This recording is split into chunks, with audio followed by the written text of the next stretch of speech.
আসসালামু আলাইকুম এভরিওয়ান, সবাই কেমন আছেন? আমি আলহামদুলিল্লাহ ভালো আছি।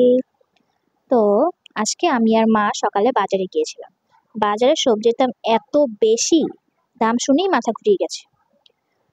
হ্যাঁ, ফেসবুক শুধু শুনি দাম কমেছে কমেছে, কিন্তু কিছুই কমেনি।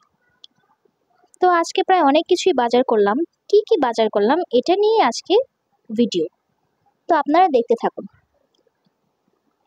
তো প্রথমে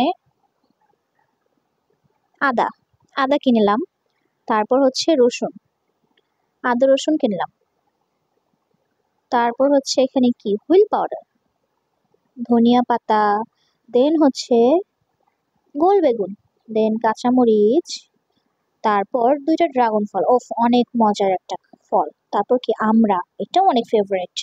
তারপর ভেন্ডি, ভেন্ডি ভাজি কিন্তু সেই মজা, তারপর তরকারিও সেই মজা। পেঁয়াজ আছে, তারপর একটা লাইটও কিনলাম। আর এখানে হচ্ছে কি লেবু আর ছোট করলা। করলা কার কার ফেভারিট কমেন্টে বলবেন। তারপর হচ্ছে লবণ, দেন হচ্ছে শসা। তো গাইজ দ্যাটস ইট, আজকে এগুলোই বাজার করলাম। তো সবাই ভালো থাকবেন। আসসালামু আলাইকুম।